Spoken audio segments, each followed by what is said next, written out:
안녕하세요. 저는 김복순이라고 합니다. 정말 큰일 날 뻔했던 제 이야기 좀 들어주세요.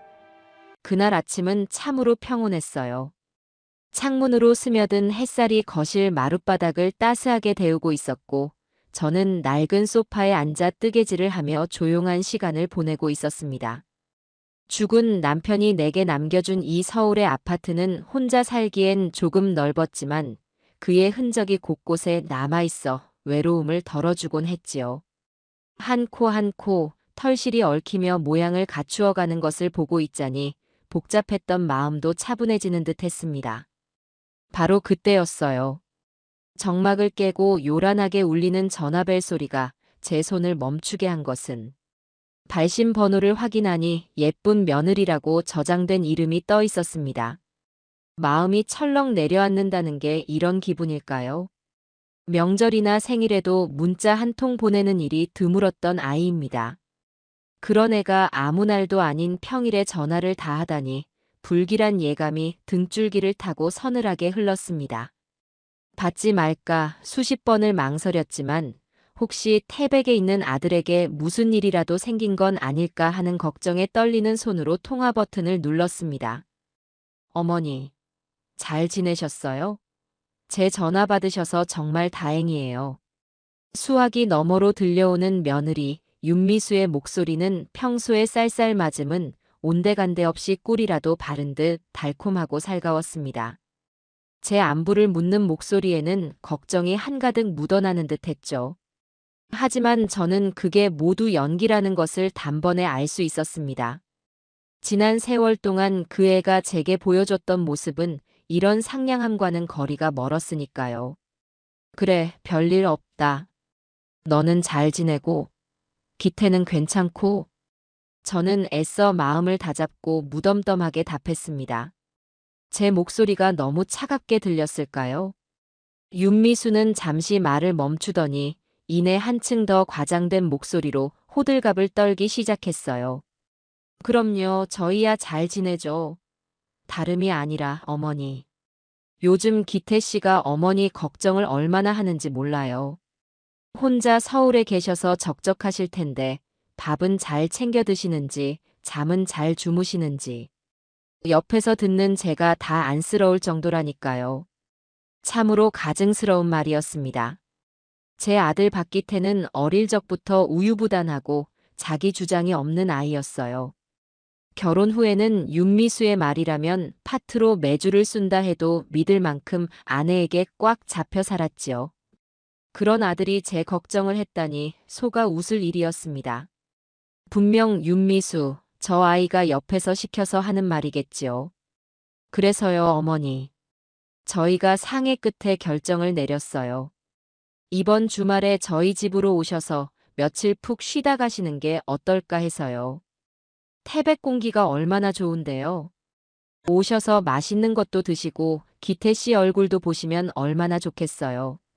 쉬다 가라는 말이 어찌나 부자연스럽게 들리던지. 저는 잠시 말을 잃었습니다. 결혼하고 태백에 신혼집을 차린 후 저를 집으로 초대한 것은 이번이 처음이었어요. 그동안 제가 먼저 아들 얼굴 보러 가겠다고 하면 집이 좁다, 손님 맞을 준비가 안 됐다, 별의별 핑계를 대며 거절하기 바빴던 아이입니다. 그런데 갑자기 이런 호의를 베푼다니 그 저희가 의심스러울 수밖에요. 갑자기 무슨 바람이 불어서 그러니? 너희들 바쁜데 내가 가면 집만 되지. 아유, 어머니. 그런 말씀 마세요. 짐이라니요, 당치도 않아요. 제가 다 준비해 놓을게요. 어머니는 그냥 몸만 오시면 돼요. 그리고 오실 때 편하시게 제가 택시도 미리 예약해 뒀어요. 아주 안전하고 편안하게 모실 거예요. 특별한 기사님으로요. 특별한 기사님이라는 말이 유독 귀에 거슬렸습니다. 왜 하필 택시일까요? 기차나 버스를 타면 될 것을. 제가 거절할 기회조차 주지 않으려는 듯 윤미수는 자기 할 말만 속사포처럼 쏟아냈습니다. 거절하면 10번이고 20번이고 다시 전화해서 저를 괴롭힐 아이라는 걸 알기에 저는 마지못해 고개를 끄덕일 수밖에 없었습니다. 그래, 그럼 아들 얼굴이나 볼 겸 한번 가보마. 정말요, 어머니? 잘 생각하셨어요. 그럼 토요일 오전에 기사님 보내드릴게요. 아주 푹 쉬셔야 해요, 어머니. 전화를 끊기 직전 며느리가 나지막이 속삭인 말이 있었습니다. 푹 쉬셔야 한다는 어딘지 모르게 섬뜩한 여운을 남기는 그 말이 제 귓가에 한참이나 맴돌았습니다. 저는 수화기를 내려놓고 한숨을 깊게 내쉬었습니다. 창밖은 여전히 평화로웠지만 제 마음속에는 이미 폭풍전야의 긴장감이 감돌고 있었어요. 약속한 토요일 오전, 저는 작은 가방 하나를 꾸려 집을 나섰습니다. 아파트 현관 앞에 서자 거짓말처럼 검은색 세단 한 대가 부드럽게 멈춰 섰습니다. 일반 택시와는 조금 달라 보이는 고급스러운 외관이었습니다. 차에서 내린 운전기사는 40쯤 되어 보이는 남자였는데 어딘가 낯빛이 어둡고 초조해 보였어요. 그는 제 가방을 받아 트렁크에 실으며 어색하게 웃어 보였습니다. 김복순 어르신 맞으시죠? 따님께서 예약해 주셨습니다. 며느리를 따님이라고 칭하는 말에 헛웃음이 나왔지만 저는 굳이 정정하지 않고 뒷좌석에 올랐습니다. 차 안은 값비싼 방향제 냄새와 기사의 긴장감이 뒤섞여 답답한 공기를 만들어내고 있었습니다. 차가 서울의 번잡한 도로를 벗어나 강원도로 향하는 고속도로에 오르자 저는 백미러를 통해 슬쩍 기사의 얼굴을 살폈습니다. 그는 연신 마른 침을 삼키며 핸들을 쥔 손에 힘을 주었다 풀기를 반복했습니다. 마치 무언가에 쫓기는 사람처럼 그의 눈은 불안하게 흔들리고 있었어요. 기사님, 운전하는 일이 많이 힘드신가 봐요. 안색이 안 좋아 보이네요. 제가 무심코 던진 말에 기사의 어깨가 움찔하고 크게 떨렸습니다. 그는 백미러로 제 눈을 한번 마주치더니 이내 황급히 시선을 앞으로 돌렸습니다. 아닙니다, 어르신. 괜찮습니다. 그의 목소리는 바짝 말라 있었고 미세하게 떨리고 있었습니다. 괜찮다는 사람의 태도가 아니었죠. 저는 더 이상 묻지 않았습니다. 대신 창밖으로 빠르게 스쳐 지나가는 풍경을 바라보며 생각에 잠겼습니다. 윤미수는 왜 이 사람을 보냈을까? 특별한 기사님이라는 말의 의미는 대체 무엇일까? 차가 태백으로 접어드는 굽이진 산길에 들어서자 기사의 불안한 행동은 극에 달했습니다. 그는 식은땀을 뻘뻘 흘리며 연신 주변을 두리번거렸고 속도를 냈다가 줄이기를 반복하며 안절부절 못하는 모습을 보였습니다. 그의 서툰 운전 때문에 차가 몇 번이나 크게 휘청거렸어요. 저는 손잡이를 꽉 잡으며 그의 어깨 너머로 전방을 주시했습니다. 길가에는 인적도 차량도 거의 보이지 않는 깊은 산속이었습니다. 무언가 단단히 잘못되어 가고 있다는 불길한 예감이 온몸을 휘감았습니다. 이 길의 끝에 아들 내외가 우시며 저를 기다리고 있을 거라는 생각은 들지 않았습니다. 오히려 영영 돌아올 수 없는 곳으로 향하고 있다는 공포가 엄습해 왔어요. 며느리가 전화기 너머로 속삭였던 마지막 인사가 다시금 귓가에 울리는 듯 했습니다. 어머니, 이번에 가시면 아주 정말 푹 쉬셔야 해요. 그것은 안부 인사가 아니었습니다. 마지막 작별 인사, 혹은 저주에 가까운 말이었습니다. 그때까지만 해도 저는 그 말의 진짜 의미를 어렴풋이 짐작만 할 뿐이었죠. 잠시 후 제게 닥칠 끔찍한 진실을, 그 깊고 어두운 시면을 제대로 마주하기 전이었으니까요. 차는 점점 더 깊은 산속으로 한치 앞도 보이지 않는 어둠 속으로 빨려 들어가고 있었습니다. 차가 아들네 집 방향이 아닌 더욱 깊고 외진 산길로 접어드는 순간 제 심장은 얼음장처럼 차갑게 식어내렸습니다. 더 이상은 참을 수 없었어요. 저는 단호한 목소리로 기사에게 물었습니다. 기사님, 지금 어디로 가는 겁니까? 이 길은 우리 아들 집으로 가는 길이 아닌데요. 제 목소리에 실린 서늘함 때문이었을까요? 기사는 핸들을 쥔 채로 온몸을 부들부들 떨기 시작했습니다. 그는 한참 동안 아무 말도 하지 못하고 거친 숨만 몰아쉬었습니다. 백미러에 비친 그의 얼굴은 하얗게 질려 금방이라도 쓰러질 것만 같았어요. 차는 어느새 길 한가운데 위태롭게 멈춰 섰습니다. 주변은 온통 하늘을 가릴 듯 빽빽하게 들어선 나무들뿐 개 짖는 소리 하나 들리지 않는 완전한 고립의 공간이었습니다. 대답해요. 지금 우리 어디로 가는 거냐고 물었습니다. 저의 거듭된 추궁의 기사는 결국 무너져 내렸습니다. 그는 핸들에 얼굴을 파묻고 아이처럼 엉엉 울기 시작했습니다. 한참을 흐느끼던 그가 고개를 들었을 때 그의 눈은 절망과 죄책감으로 붉게 충혈되어 있었습니다. 할머니, 정말 죄송합니다. 제가 죽을 죄를 지었습니다. 정말 죄송해요. 기사는 쉰 목소리로 용서를 빌하며 모든 것을 털어놓기 시작했습니다. 그의 이름은 최진우라고 했어요. 그리고 그를 고용한 것은 제 며느리 윤미수가 맞았습니다. 윤미수는 그에게 두툼한 돈 봉투를 건네며 저를 이 인적 없는 산골짜기에 버리고 오라고 지시했다는 겁니다. 쥐도 새도 모르게 다신 서울로 돌아올 생각 못하게 아주 깊은 곳에. 그렇게 말하면서요. 왜 그런 짓을 합니까? 아무리 돈이 탐나도 그렇지 사람 목숨을 가지고. 제 목소리가 분노로 떨려 나왔습니다. 하지만 이어지는 그의 고백에 저는 잠시 말을 잃고 말았습니다. 그에게는 백혈병을 앓고 있는 어린 딸이 있다고 했습니다. 이제 겨우 7살인데 골수 이식 수술을 받지 않으면 1년도 넘기기 힘들다는 시한부 판정을 받았다고요. 하루하루 말라가는 아이를 보며 지옥 같은 시간을 보내고 있는데 하늘처럼 치솟은 병원비를 감당할 길이 없어 매일 피눈물을 흘리고 있었다고요. 바로 그때 악마의 속삭임처럼 윤미수가 접근해 왔다는 겁니다. 따님, 아니 그 여자분이 그러더군요. 이 일만 해주면 딸아이 수술비는 물론이고 평생 먹고 살 돈을 주겠다고요. 돈 앞에서 아픈 딸 앞에서 제가 잠시 눈이 멀었습니다. 정말 죄송합니다, 할머니. 최진우 기사는 다시 한번 오열하며 제게 용서를 구했습니다. 차 안에는 그의 절규와 저의 차가운 침묵만이 감돌았습니다. 머릿속이 하얘졌어요.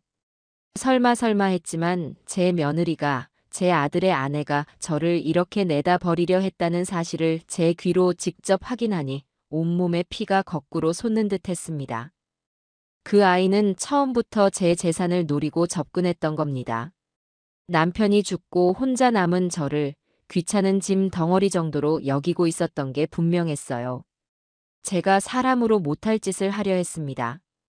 하지만 할머니를 차에 태우고 이 산길을 들어서면서 정말이지 단 한순간도 마음이 편치 않았습니다. 돌아가신 제 어머니 생각도 나고 이건 정말 아니라는 생각이 들었어요. 그래서 다 말씀드리고 할머니를 다시 안전하게 모셔다 드린 후에 경찰에 가서 자수하려고 했습니다. 그의 진심 어린 후회에 제 마음속의 분노는 조금씩 다른 감정으로 변해가고 있었습니다. 그는 악인이 아니었어요. 단지 아픈 딸을 둔 무력한 아버지였을 뿐입니다. 그를 이렇게 만든 것은 결국 돈이었고 그 돈으로 사람을 멋대로 조종하려 한 제 며느리 윤미수야말로 진짜 악마였습니다. 제가 무언가 말을 하려고 입을 여는 순간이었습니다. 저 멀리서부터 굉음과 함께 밝은 불빛이 우리를 향해 무서운 속도로 돌진해 오는 것이 보였습니다. 대형 덤프트럭이었어요. 칠흑 같은 어둠 속에서 거대한 몸체가 드러나는 순간 저는 직감했습니다. 저것은 우연이 아니라는 것을. 피해요. 제가 소리치는 것과 거의 동시에 최진우 기사도 상황을 파악하고는 본능적으로 핸들을 꺾었습니다. 끼익. 타이어가 찢어지는 듯한 굉음과 함께 차체가 격렬하게 흔들렸습니다. 하지만 이미 늦어버렸어요. 덤프트럭은 우리를 피할 생각조차 없는 듯 그대로 중앙선을 넘어 우리 차의 측면을 들이받았습니다. 쾅! 온 세상을 뒤흔드는 듯한 엄청난 충격과 함께 제 몸이 공중으로 붕 뜨는 것이 느껴졌습니다. 차창이 산산조각 나고 부서진 쇳조각들이 폭풍처럼 차 안을 휩쓸었어요. 차는 종이장처럼 구겨진 채로 힘없이 가드레일을 들이받고 그대로 낭떠러지 아래로 굴러떨어지기 시작했습니다. 세상이 온통 뒤집히고 빙글빙글 돌았습니다. 대굴대굴 차가 거친 비탈을 구를 때마다 제 몸은 사정없이 차체에 부딪혔습니다. 고통을 느낄 새도 없었어요. 의식이 흐려지는 와중에도 제 귓가에는 최진우 기사의 마지막 절규가 생생하게 맴돌았습니다. 며느리가 나를 버리라고 했다. 그래, 모든 것은 그 아이의 계획이었을 겁니다. 최진우 기사가 혹시라도 마음을 바꿔 모든 것을 실토할까봐 처음부터 우리 둘 다 처리할 생각이었던 겁니다. 저 트럭 운전사 역시 돈으로 매수한 또 다른 하수인이겠지요. 어둠 속으로 꺼져가는 마지막 순간 제 머릿속에 떠오른 것은 아들의 얼굴도 죽은 남편의 얼굴도 아니었습니다. 오직 한 가지 생각뿐이었어요. 반드시 살아남아야 한다. 그리고 전부 되돌려주겠다. 그렇게 저는 깊고 깊은 어둠 속으로 빨려 들어갔습니다.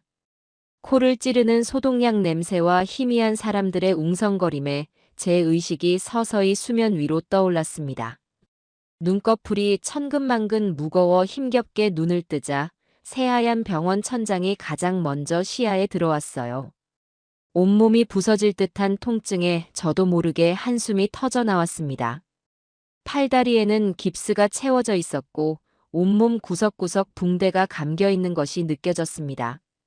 살아남았다는 안도감과 함께 지옥 같았던 마지막 순간의 기억이 파도처럼 밀려왔습니다. 어머니, 정신이 드세요? 세상에, 어머니. 낯익은 목소리에 고개를 돌리자 제 아들 박기태가 눈물 콧물을 쏟으며 제 손을 붙잡고 있었습니다. 그 옆에는 며느리 윤미수가 손수건으로 눈가를 찍어내며 세상에서 가장 슬픈 사람인 양비련의 여주인공 연기를 하고 있었어요. 그 가증스러운 얼굴을 마주하는 순간 제 안에 있던 모든 감정이 차갑게 식어내리고 이성만이 남았습니다. 복수를 향한 냉철한 이성 말입니다. 여기가 어디냐? 나는 누구고? 저는 일부러 초점 없는 눈으로 허공을 바라보며 중얼거렸습니다. 기억상실. 이보다 더 좋은 방패는 없을 겁니다. 저들의 경계심을 풀고 완벽한 복수를 준비하기 위한 최적의 무기였죠. 제 말에 아들과 며느리의 얼굴에 순간 당혹감이 스쳐 지나가는 것을 저는 놓치지 않았습니다. 어머니, 기억 안 나세요? 아들 기태예요. 여긴 병원이고요. 어머니, 교통사고가 났었어요. 아주 큰 사고였어요. 아들은 울먹이며 상황을 설명했습니다. 윤미수는 한술 더 떠 제 손등을 쓰다듬으며 애처로운 목소리로 말했어요. 어머니, 저희가 얼마나 놀랐는지 몰라요. 의사 선생님이 마음의 준비를 하라고까지 하셨다고요. 이렇게 깨어나 주셔서 정말 다행이에요. 정말이에요. 그 악어의 눈물에 구역질이 치밀어 올랐지만 저는 아무것도 모르는 순진한 노인처럼 그저 멍한 표정만 짓고 있었습니다. 의사와 간호사가 들어와 제 상태를 확인하는 동안 저는 철저하게 기억을 잃은 사람 행세를 했습니다. 의사는 사고의 충격으로 인한 일시적인 기억 상실일 수 있다며 안정을 취하며 경과를 지켜보자고 진단했습니다. 아들과 며느리는 의사의 말에 안도하는 듯한 표정을 지으면서도 한편으로는 제 기억이 언제 돌아올지 몰라 불안해하는 기색이 역력했어요. 며칠이 지나고 저는 조금씩 기력을 회복하기 시작했습니다. 그동안 아들 부부는 지극정성으로 저를 간호하는 신용을 했습니다. 윤미수는 매일같이 제가 좋아하는 음식을 만들어 왔고 아들은 틈만 나면 제 팔다리를 주물렀습니다. 하지만 저는 알고 있었습니다. 그 모든 행동이 저를 감시하고 제 기억이 돌아오는지 떠보기 위함이라는 것을요. 어느 날 오후 윤미수가 과일을 깎아주며 조심스럽게 입을 열었습니다. 어머니, 그날 정말 죄송하게 됐어요. 제가 예약해드린 택시가 그런 끔찍한 사고를 낼 줄은 꿈에도 몰랐어요. 저는 깎아놓은 사과를 받아 물끄러미 바라보며 물었습니다. 택시? 내가 택시를 탔었니? 네, 어머니. 태백 저희 집에 오시려고요. 그런데 그만 운전하시던 기사 아저씨는 현장에서 돌아가셨대요. 졸음운전이었던 것 같다고 하더라고요. 윤미수는 눈 하나 깜빡하지 않고 거짓말을 내뱉었습니다. 최진우 기사가 죽었다고요? 저는 순간 손에 들고 있던 사과를 떨어뜨릴 뻔했습니다. 하지만 이내 평정심을 되찾고 슬픈 표정을 지으며 말했어요. 세상에 나 때문에 사람이 죽었구나. 아이고 어떻게 해. 어머니 탓이 아니에요. 그 사람 가족들한테는 저희가 도의적인 책임으로 합의금도 두둑하게 챙겨드렸어요. 그러니 너무 마음 쓰지 마세요. 그 말을 듣는 순간 저는 모든 것을 확신했습니다. 최진우 기사는 죽지 않았습니다. 저들이 어딘가에 그를 숨겨두고 있는 겁니다. 그가 깨어나 진실을 말하는 것이 두려운 것이겠죠.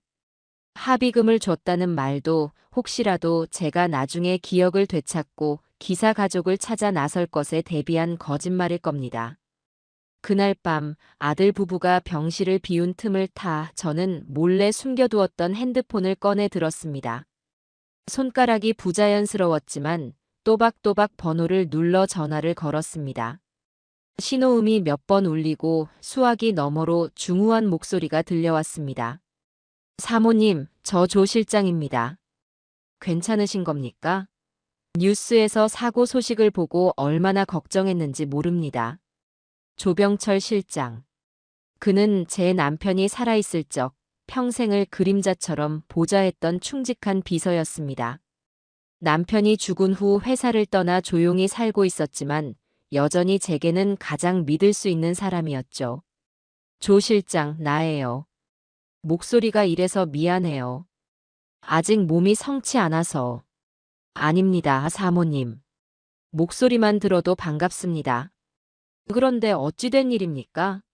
병문안을 가려 해도 아드님 내외가 극구 막아서. 그럴 만한 이유가 있어요. 조 실장, 지금부터 내가 하는 말 잘 들어요. 이건 사고가 아니었어요. 계획된 범죄예요. 저는 수화기를 붙들고 그날 있었던 모든 일을 조용히 그리고 빠짐없이 털어놓았습니다. 택시 기사의 고백, 덤프트럭의 고의적인 돌진, 그리고 며느리의 거짓말까지. 모든 이야기를 들은 조 실장은 한동안 아무 말도 하지 못했습니다. 그의 숨소리에서 분노와 충격이 고스란히 전해져 왔어요. 세상에 그런 끔찍한 일이. 그래서 조 실장에게 부탁이 있어요. 두 가지예요. 첫째, 최진우라는 택시 기사를 찾아줘요. 나이는 40쯤 됐고 백혈병 앓는 딸이 하나 있어요. 며느리 말로는 죽었다지만 분명 어딘가에 살아있을 겁니다. 저들이 그를 어딘가 외진 곳에 숨겨놓고 감시하고 있을 가능성이 커요. 그를 찾아내서 안전하게 보호해줘요. 알겠습니다, 사모님. 즉시 사람을 풀어 알아보겠습니다. 그리고 두 번째는 무엇입니까? 두 번째는 내 금고를 열 준비를 해줘요. 남편이 남겨준 내 진짜 재산들. 이제 그것들을 움직일 때가 됐어요. 내 아들과 며느리는 내가 가진 것이라고는 이 아파트 한 채와 작은 상가 건물이 전부인 줄 알아요. 그들의 탐욕을 이용할 겁니다. 철저하게, 그리고 남김없이 모든 것을 빼앗아 줄 거예요. 제 목소리에 서린 서늘한 분노를 조 실장도 느꼈을 겁니다.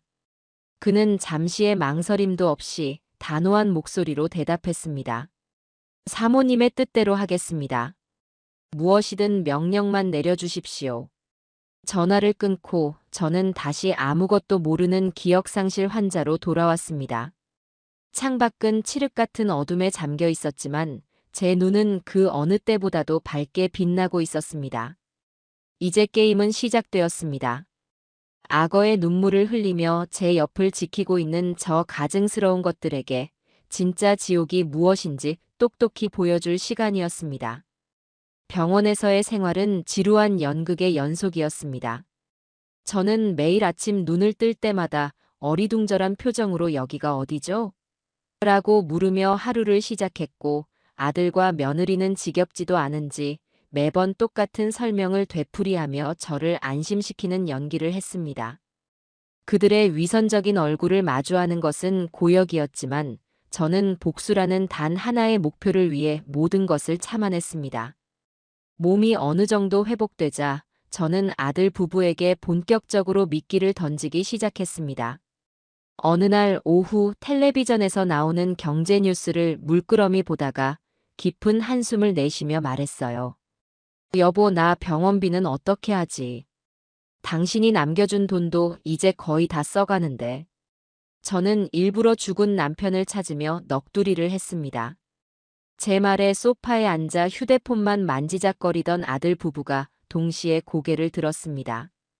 윤미수가 기다렸다는 듯이 다가와 제 손을 잡으며 말했어요. 어머니, 무슨 말씀이세요? 병원비 걱정은 하지 마세요. 저희가 어떻게든 다 해결할게요. 그 말에 저는 고개를 저으며 더욱 처량한 목소리로 말했습니다.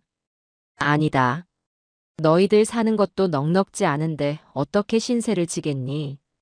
내가 알아서 해야지. 아, 맞다. 그이가 나한테 남겨준 작은 상가 건물이 하나 있었지. 강서구에 있는 거. 그걸 팔면 병원비랑 앞으로 살아갈 생활비 정도는 마련할 수 있을 거야. 제 입에서 상가 건물이라는 말이 나오는 순간 윤미수와 박기태의 눈이 순간적으로 반짝이는 것을 저는 똑똑히 보았습니다. 그들의 탐욕스러운 눈빛은 어둠 속에서도 빛나는 맹수의 그것과 같았어요. 상가요? 어머니, 그런 게 있었어요? 윤미수는 애써 태어난 척했지만 목소리가 미세하게 떨리고 있었습니다. 아들 박기태 역시 귀가 솔깃해진 듯 제 옆으로 바짝 다가앉았습니다. 그래, 아주 작은 상가야. 너희 아버지가 노후 자금으로 쓰라고 남겨준 건데 이렇게 쓰게 될 줄은 몰랐구나. 기태야, 네가 좀 알아봐다오. 요즘 시세가 어떤지, 어떻게 팔아야 하는지. 나는 아무것도 기억이 안 나니 네가 대신 좀 해줘야겠다. 네, 어머니. 당연히 제가 해드려야죠. 걱정 마세요. 제가 아는 부동산 중개인이 있으니 제값 받고 팔 수 있도록 잘 알아봐 드릴게요. 아들은 마치 자기 일인 양 신이 나서 대답했습니다. 그 모습에 저는 속으로 쓴웃음을 삼켰습니다. 남편이 제게 남겨준 재산은 그들이 상상하는 것 이상이었습니다. 그 작은 상가 건물은 전체 자산의 조족지혈, 빙산의 일각에 불과했죠. 하지만 저들은 이제 제가 가진 돈이 그것뿐이라고 완전히 믿게 될 겁니다. 덫에 걸려들기 시작한 것이죠. 그날 이후 아들 부부는 상가 건물 매각에 열을 올렸습니다. 박기태는 하루가 멀다고 부동산 중개인을 만나고 다녔고 윤미수는 옆에서 더 비싼 값에 팔아야 한다며 부추겼습니다.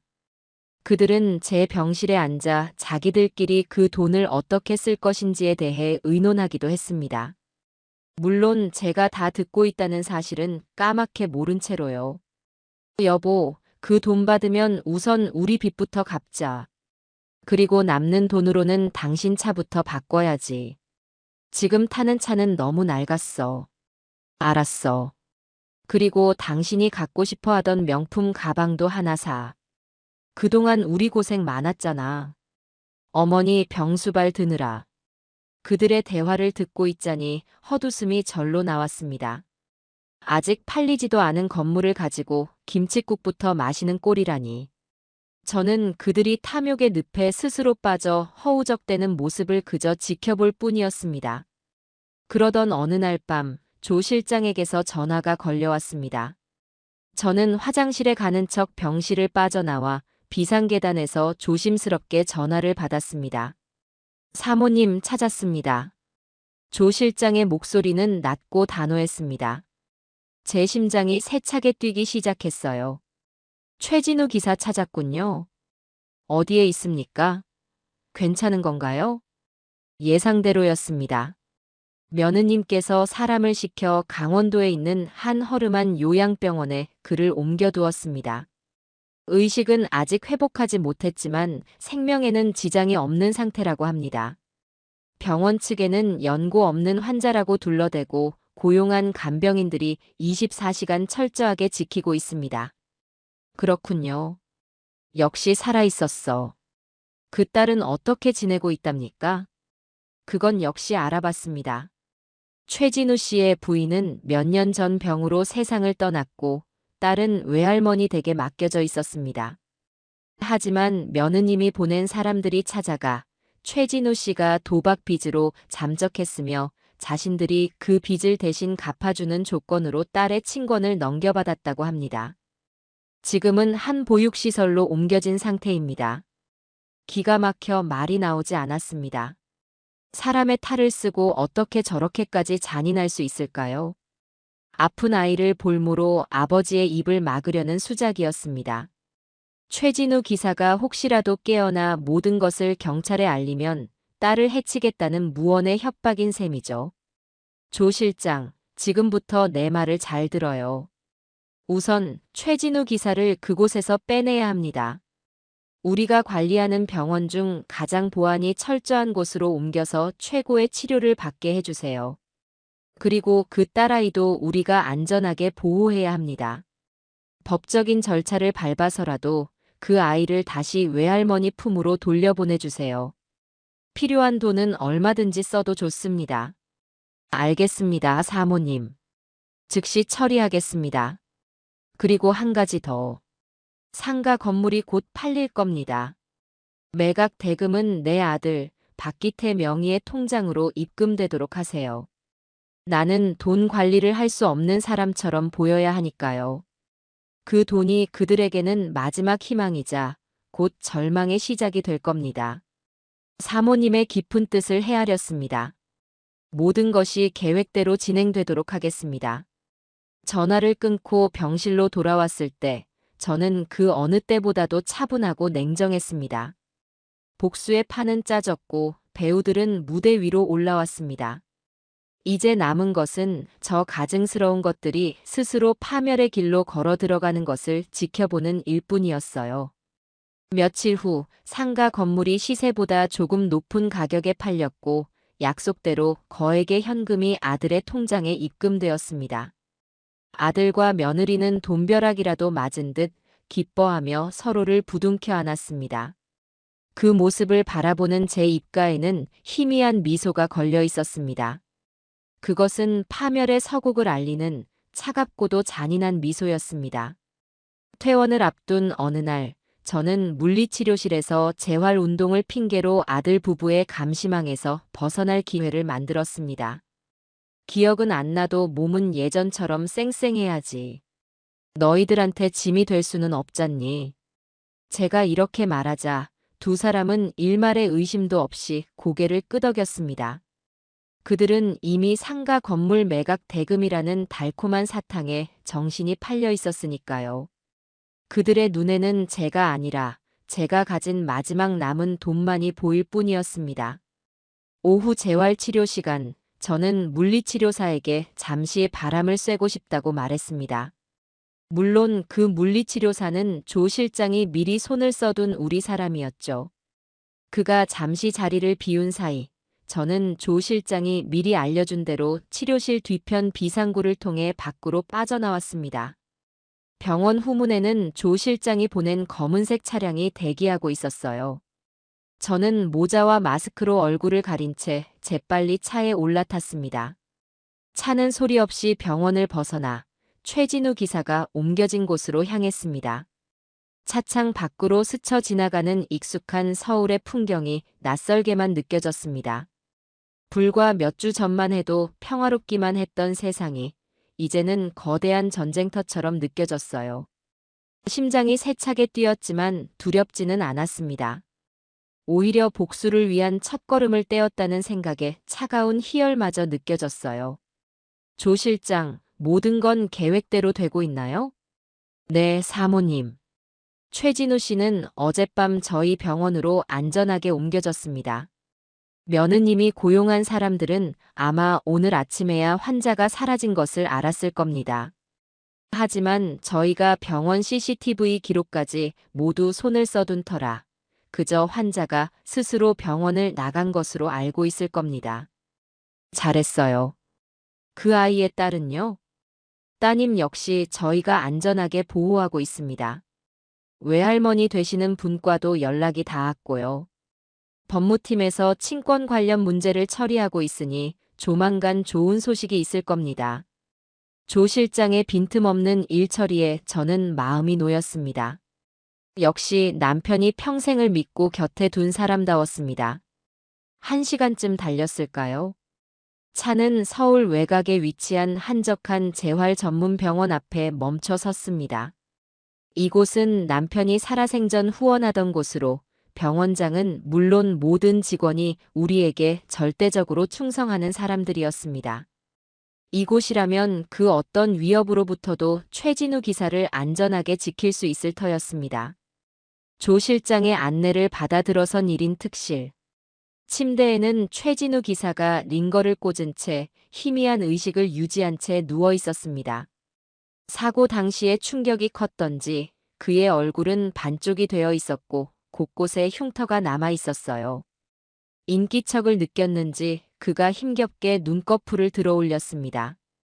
저를 발견한 그의 눈동자가 놀라움과 혼란으로 커졌어요. 할머니. 목이 잔뜩 잠긴 그의 목소리가 가늘게 흘러나왔습니다. 저는 의자를 끌어다 그의 침대 곁에 앉았습니다. 그리고는 잠시 그의 얼굴을 물끄러미 바라보다가 나지막이 입을 열었어요. 몸은 좀 어떻습니까? 살아있어줘서 고마워요, 최진우 씨. 제 말에 그의 눈가가 촉촉하게 젖어들었습니다. 그는 무언가 말하려 했지만 목이 메는지 입술만 달싹일 뿐이었습니다. 죄책감, 미안함, 그리고 안도감이 뒤섞인 복잡한 감정이 그의 얼굴에 고스란히 드러나 있었습니다. 저는 그의 손을 가만히 잡아주며 말을 이었습니다. 따님 소식은 들었을 겁니다. 걱정 말아요. 내 사람이 그 아이를 안전하게 지키고 있습니다. 외할머니 품으로 돌아갈 수 있도록 법적인 절차도 모두 준비해 놨어요. 곧 만날 수 있을 겁니다. 감사합니다. 정말. 그는 겨우겨우 말을 내뱉으며 제 손을 마주 잡았습니다. 힘이 없는 손이었지만 그 안에 담긴 간절함과 고마움은 고스란히 전해져 왔습니다. 이제 본론을 이야기하죠. 최진우 씨, 나는 당신에게 거부할 수 없는 제안을 하려고 합니다. 당신 딸 수술받고 건강하게 살게 해줄게요. 국내 최고의 의료진에게 치료받게 할 겁니다. 필요한 돈은 얼마가 들든 내가 전부 책임지겠습니다. 그리고 당신 가족이 평생 아무 걱정 없이 살아갈 수 있는 기반도 마련해 주겠어요. 작은 가게라도 하나 차려서 소박하지만 행복하게 살 수 있도록요. 제 제안에 최진우 씨의 눈이 더욱 커졌습니다. 믿을 수 없다는 표정이었죠. 하긴 자기를 죽음의 문턱까지 몰고 간 원수 같은 여자의 시어머니가 이런 제안을 하니 그럴 만도 했습니다. 그는 잠시 망설이더니 떨리는 목소리로 물었습니다. 제가 뭘 어떻게 해야 이 은혜를 갚을 수 있겠습니까? 은혜라고 생각할 것 없어요. 이건 거래입니다. 당신이 내게 진 빚은 당신 딸을 이용해서 갚으면 됩니다. 그 아이가 건강하게 자라서 이 세상의 보탬이 되는 사람으로 살아가 준다면 그것으로 충분해요. 하지만 내가 당신에게 바라는 것은 따로 있습니다. 저는 그의 눈을 똑바로 바라보며 말했습니다. 당신이 가진 모든 것을 나에게 주시오. 당신이 알고 있는 모든 진실, 그리고 당신이 가지고 있을지도 모르는 모든 증거. 그리고 내 사람이 되세요. 나를 배신한 내 아들과 며느리에게 모든 것을 되돌려주기 위한 내 복수의 가장 중요한 칼날이 되어줘야겠습니다. 침묵이 흘렀습니다. 최진우 씨는 가쁜 숨을 몰아쉬며 깊은 고뇌에 빠진 듯 했습니다. 저는 그를 재촉하지 않고 묵묵히 기다렸습니다. 잠시 후 그는 결심한 듯 저를 똑바로 바라보며 말했어요. 제가 뭘 하면 되겠습니까? 그의 눈에는 더 이상 망설임이 없었습니다.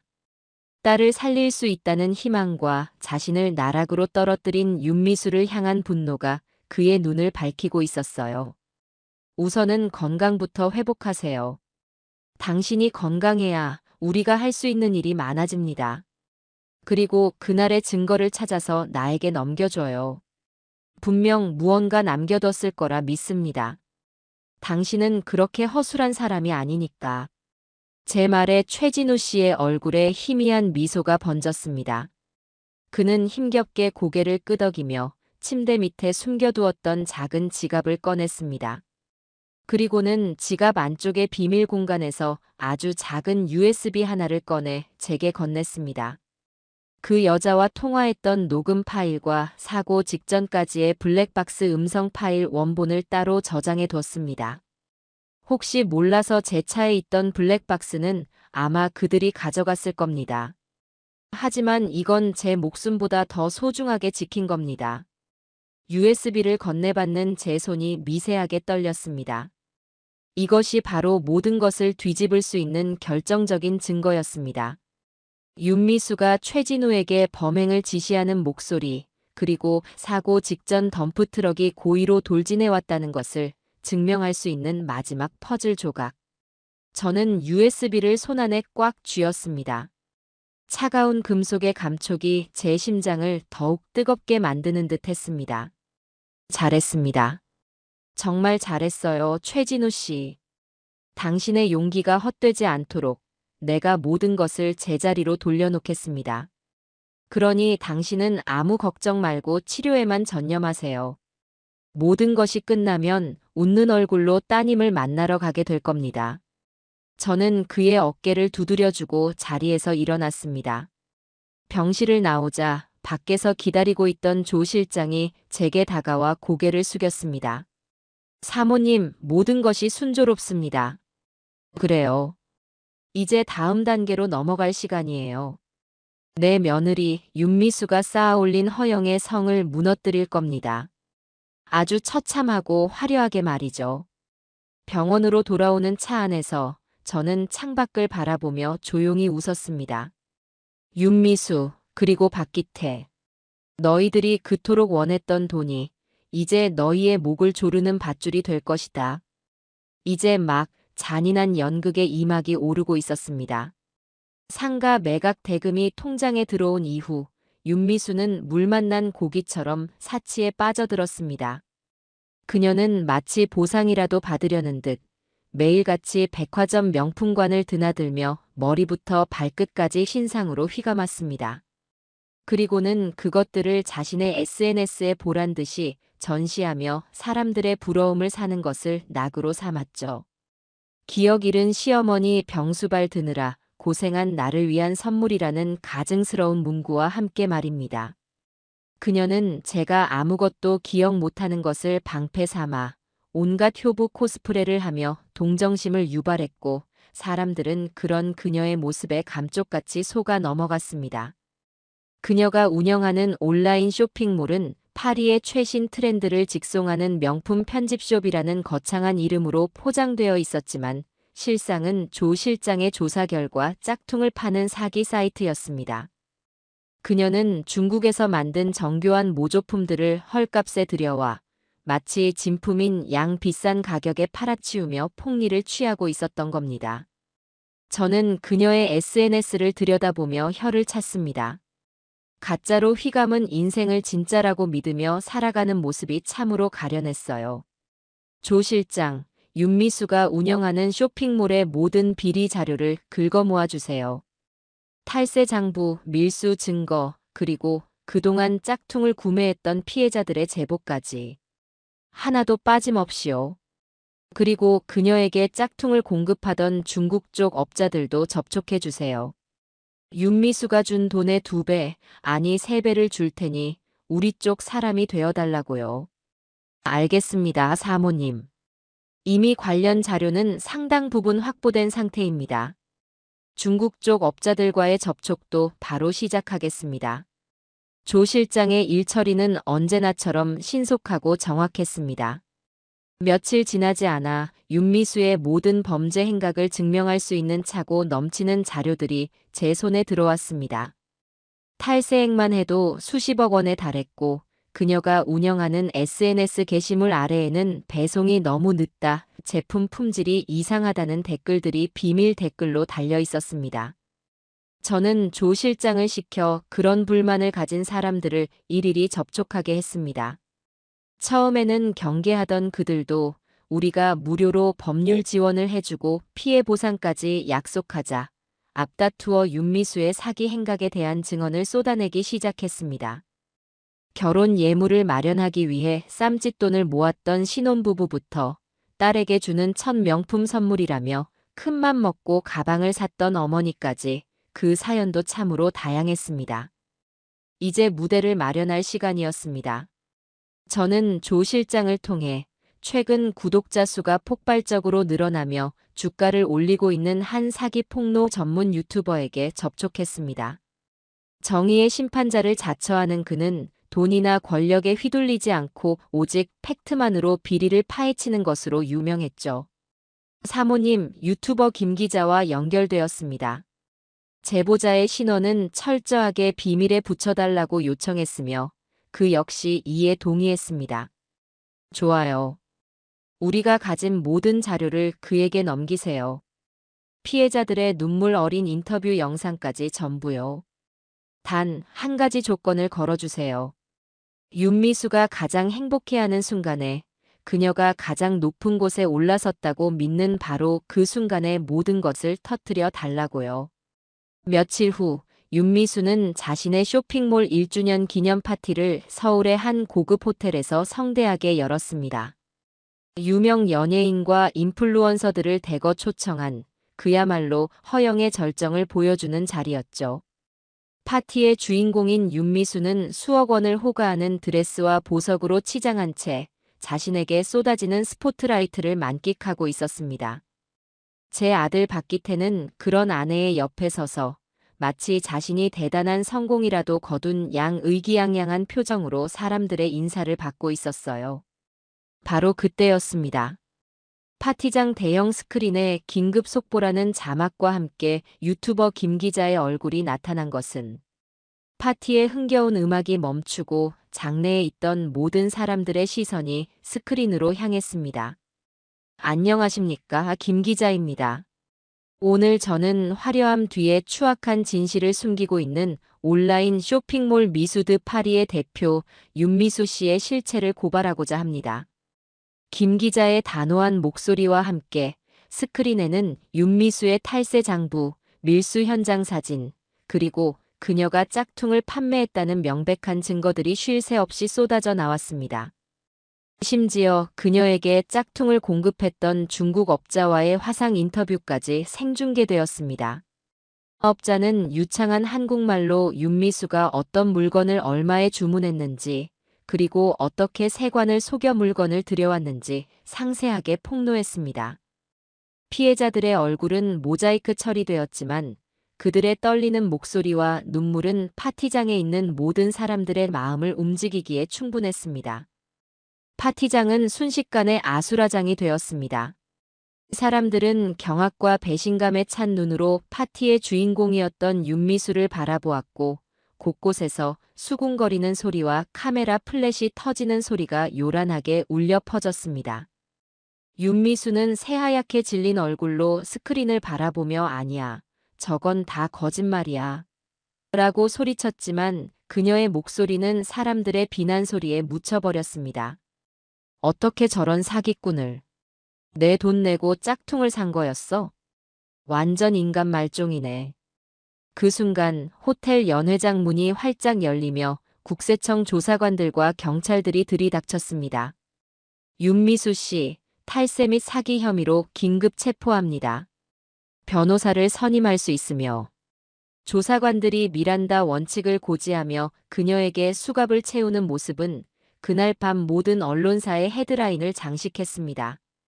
인생의 정점에서 허영을 만끽하던 그녀가 한순간에 범죄자가 되어 나락으로 떨어지는 순간이었습니다. 저는 병실 텔레비전을 통해 그 모든 광경을 지켜보았습니다. 수갑을 찬 채 끌려나가며 절규하는 며느리의 모습을 보며 저는 아주 오랜만에 밥을 맛있게 먹었습니다. 아직 시작에 불과했습니다. 이제 다음 차례는 제 아들 박기태였습니다.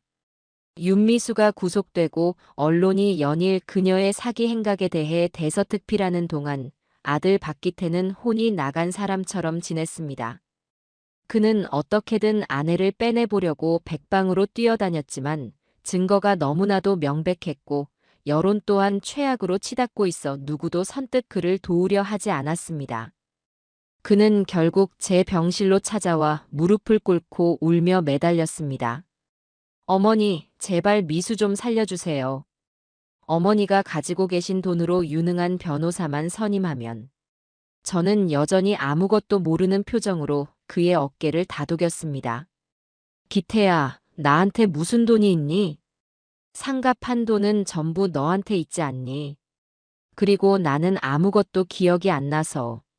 네 아내가 무슨 잘못을 했는지도 잘 모르겠구나.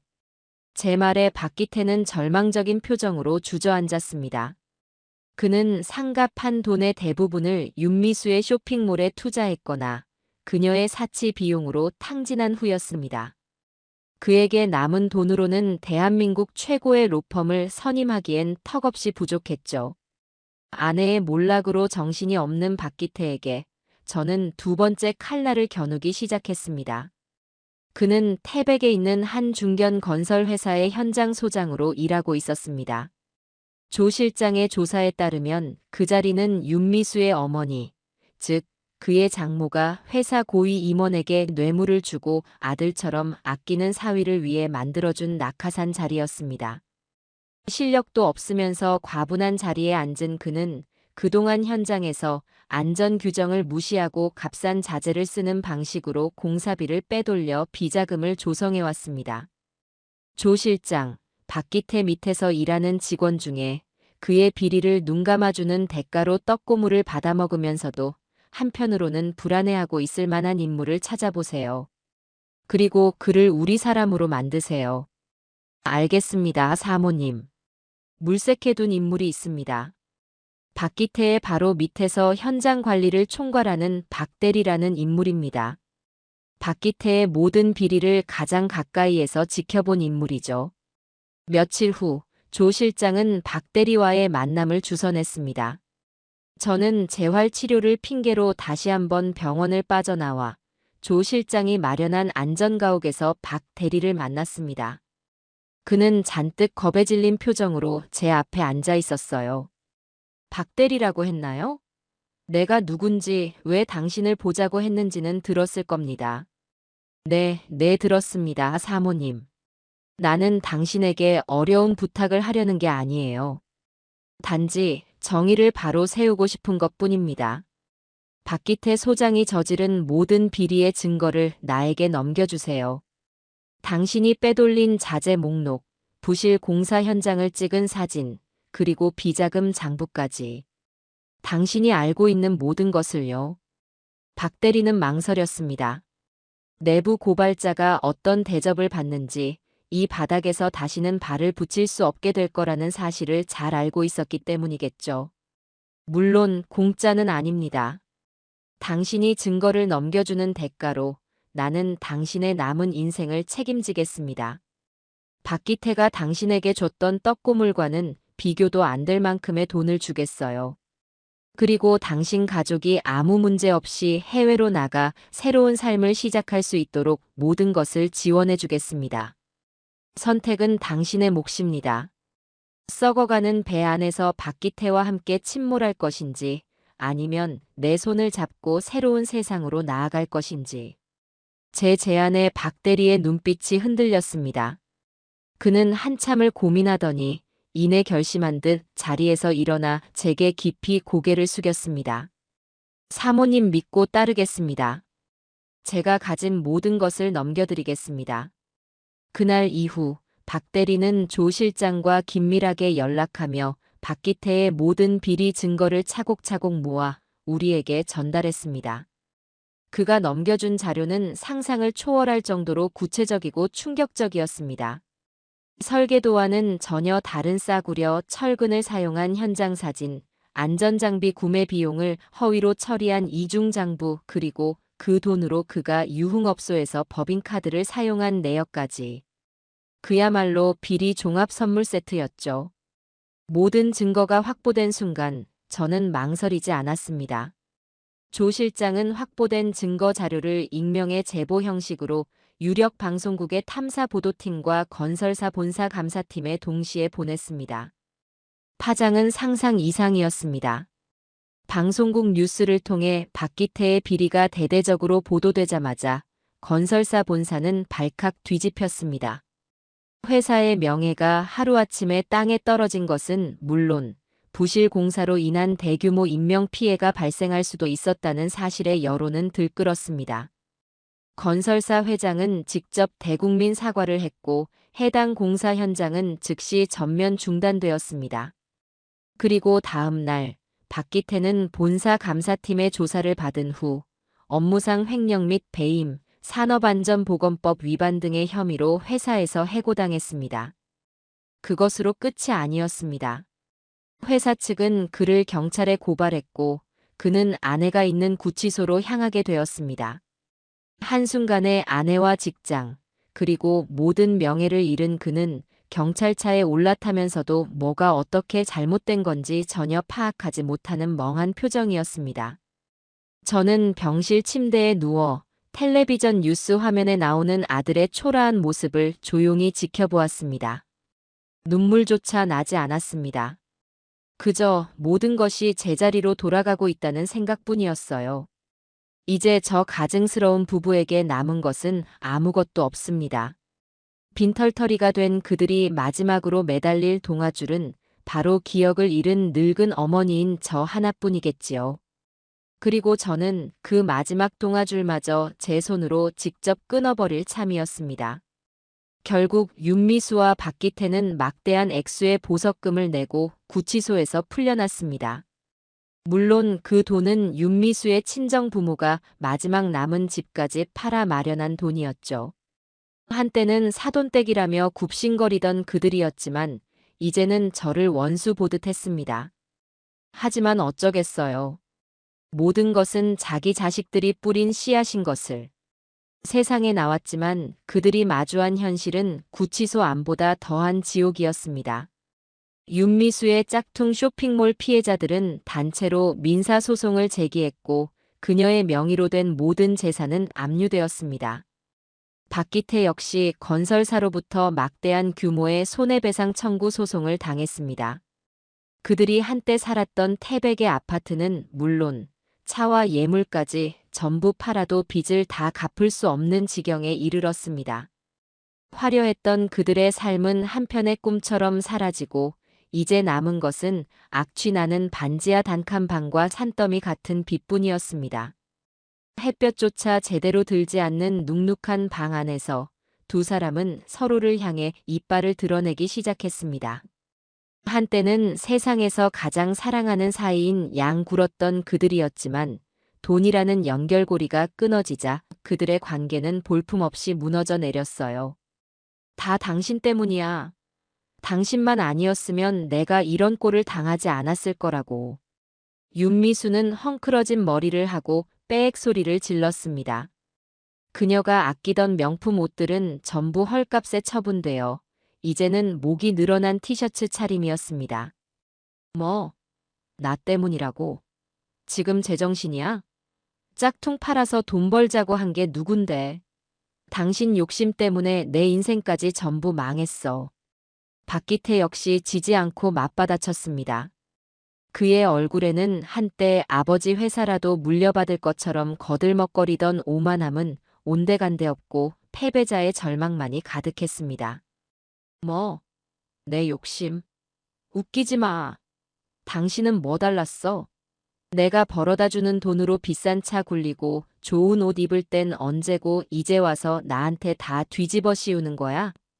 그리고 당신 어머니, 그 노인네만 없었어도 일이 이렇게까지 되지는 않았어. 우리 어머니를 들먹이지 마. 어머니는 아무것도 기억 못 하신단 말이야. 기억을 못 해? 천만에. 그 노인네 전부 연기하는 걸 거야. 그 상가 건물 판 돈, 우리가 다 날린 것 뻔히 알면서 모르는 척하는 거라고. 분명히 숨겨둔 재산이 더 있을 거야. 당신 아버지, 박 회장이 보통 사람이었어? 그렇게 쉽게 모든 걸 며느리인 나한테 넘겨줄 리가 없다고. 그들의 싸움은 매일같이 이어졌습니다. 조 실장이 설치해둔 작은 도청 장치를 통해 저는 그들의 비참한 대화를 하나도 빠짐없이 듣고 있었습니다. 서로를 물어뜯고 핥히는 짐승 같은 모습을 보며 저는 쓴웃음을 지었습니다. 저것이 바로 그들의 본 모습이었습니다. 결국 그들은 마지막 남은 희망, 바로 저에게 다시 매달리기로 결심한 모양이었습니다. 어느 날 오후 초인종 소리에 문을 열자 두 사람이 약속이라도 한 듯 문 앞에 서 있었습니다. 불과 몇 달 전과는 몰라보게 초췌해진 모습이었죠. 그들은 제 집 안으로 들어오자마자 바닥에 그대로 무릎을 꿇었습니다. 어머니, 저희가 죽을 죄를 지었습니다. 제발 용서해 주세요. 박기태가 먼저 울음을 터뜨리며 제 바짓가랑이를 붙잡았습니다. 윤미수 역시 고개를 푹 숙인 채 어깨를 들썩이며 흐느끼기 시작했어요. 어머니, 제가 다 잘못했어요. 제가 욕심에 눈이 멀어서 기태 씨를 망치고 어머니 마음에도 못을 박았어요. 이렇게 벌받아 마땅해요. 하지만 제발 저희 좀 살려주세요. 이대로는 길바닥에 나앉아 굶어 죽게 생겼어요. 참으로 가증스러운 연기였습니다. 저는 여전히 아무것도 기억나지 않는 순진하고 마음 약한 노인 행세를 했습니다. 아이고, 이게 무슨 일이냐? 기태야, 미수야. 일단 일어나서 이야기하렴. 바닥이 차다. 저는 그들을 일으켜 낡은 소파에 앉혔습니다. 그리고는 따뜻한 차를 한 잔씩 내어주었죠. 그들은 차를 마실 생각도 않고 그저 제 눈치만 살피며 훌쩍거릴 뿐이었습니다. 그래서 무슨 일이 있었던 게냐? 나는 도통 기억이 나질 않아서. 너희들 얼굴이 왜 이렇게 상했어? 제 말에 윤미수가 기다렸다는 듯 입을 열었습니다. 어머니, 실은 저희 사업이 완전히 망했어요. 빚더미에 올라앉아서 집도 절도 없이 쫓겨나게 생겼어요. 기태 씨도 회사에서 잘리고요. 세상에 그런 끔찍한 일이. 그래서 상가 판도는 다 어쩌고? 제가 순진한 질문을 던지자 두 사람의 얼굴이 순간 굳어졌습니다. 박기태가 우물쭈물하며 대답했어요. 그게 어머니, 제가 사기를 당해서 그 돈을 전부 날렸습니다. 죄송합니다, 어머니. 기가 막힌 거짓말이었습니다. 하지만 저는 속아주는 척 눈을 동그랗게 뜨고 놀란 표정을 지었습니다. 전부. 그 큰 돈을 전부 다? 아이고, 맙소사. 그럼 이제 정말 큰일이구나. 나도 이제 가진 돈이 하나도 없는데 어쩌면 좋으냐. 제 말에 두 사람의 얼굴에 실망과 절망의 빛이 역력하게 스쳐 지나갔습니다. 그들은 제가 정말로 가진 것이 없다고 믿는 듯 했습니다. 바로 그때였어요. 저는 오랫동안 준비해온 마지막 미끼를 던졌습니다. 저는 갑자기 머리를 감싸 쥐며 순간적으로 몸을 휘청거렸습니다. 아, 머리가. 어머니, 왜 그러세요? 괜찮으세요? 두 사람이 깜짝 놀라 제게 달려들었습니다. 저는 잠시 눈을 감고 있다가 천천히 눈을 뜨며 넋 나간 사람처럼 중얼거리기 시작했어요. 너희 아버지 그래. 너희 아버지가 돌아가시기 전에 내게 신신당부를 했었지. 정말 힘들고 어려울 때를 대비해서 강원도 깊은 산속에 우리 가족이 대대로 물려받은 땅을 묻어두었다고. 땅이요? 어머니, 그게 무슨 말씀이세요? 박기태가 제 어깨를 흔들며 다급하게 물었습니다. 저는 초점 없는 눈으로 허공을 바라보며 말을 이었습니다. 그래, 땅 문서 아주 비싼 땅이라고 했어. 서울에 있는 우리 아파트 몇 채는 살 수 있는 그걸 오래된 금고에 넣어뒀다고. 그 금고는 너희 아버지 서재에. 거기까지 말한 저는 마치 모든 기력을 다 쓴 사람처럼 소파에 쓰러지듯 기댔습니다. 아들과 며느리는 서로의 얼굴을 마주 보았습니다. 그들의 눈에는 의심과 함께 주체할 수 없는 탐욕이 불꽃처럼 타오르고 있었습니다. 그들은 제가 사고의 충격으로 잃었던 기억의 조각을 잠시 떠올린 것이라고, 그리고 그것이 바로 자신들을 구원해 줄 마지막 동아줄이라고 굳게 믿게 될 것이었습니다. 저는 속으로 차갑게 웃었습니다. 그래, 어서 그 동아줄을 잡아라. 그 끝이 지옥으로 향하는 썩은 밧줄이라는 것도 모른 채 말이다. 그날 이후 아들 부부는 제 아파트를 수시로 드나들었습니다. 겉으로는 기억을 잃은 늙은 어미를 돌본다는 효심 가득한 핑계를 댔지만 그들의 진짜 목적은 따로 있었죠. 바로 제가 말했던 오래된 금고를 찾는 것이었습니다. 그들은 제가 잠시 조는 척 눈을 감고 있을 때나 화장실에 갈 때마다 집안 구석구석을 이잡듯 뒤졌습니다. 특히 죽은 남편의 서재는 거의 매일같이 들쑤셔 놓았어요. 책을 전부 꺼내보기도 하고 벽을 두드려보며 비밀 공간이라도 있는 건 아닌지 확인하기도 했습니다. 그들의 필사적인 모습은 마치 먹이를 찾아 헤매는 굶주린 하이에나 같았어요. 저는 그 모든 것을 알면서도 모르는 척했습니다. 오히려 그들의 의심을 사지 않기 위해 가끔씩 기억이 나는 듯 헛소리를 중얼거리기도 했어요. 금고 그래, 아주 튼튼한 쇠로 만든 금고였지. 너희 아버지가 독일에서 직접 주문한 거라고. 제 흰 닌트에 그들의 눈은 더욱더 탐욕으로 번들거렸습니다. 며칠간의 수색 끝에 그들은 마침내 남편의 서재, 낡은 책상 밑 깊숙한 곳에서 먼지를 뒤집어 쓴 낡은 소형 금고를 발견했습니다. 크기는 작았지만 제가 말했던 것처럼 아주 단단한 독일제 금고였죠. 물론 그 금고는 조 실장이 그들의 눈을 속이기 위해 일부러 가져다 놓은 것이었습니다. 금고를 발견한 두 사람은 환호성을 질렀습니다. 이제 이 안에 든 땅 문서만 손에 넣으면 지긋지긋한 빚더미에서 벗어나 다시 예전처럼 화려한 삶을 살 수 있을 거라고 굳게 믿는 듯 했어요. 하지만 금고는 굳게 잠겨 있었습니다. 그들은 온갖 도구를 동원해 금고를 열려고 애썼지만 튼튼한 독일제 금고는 꿈쩍도 하지 않았습니다. 이거 어떻게 열지?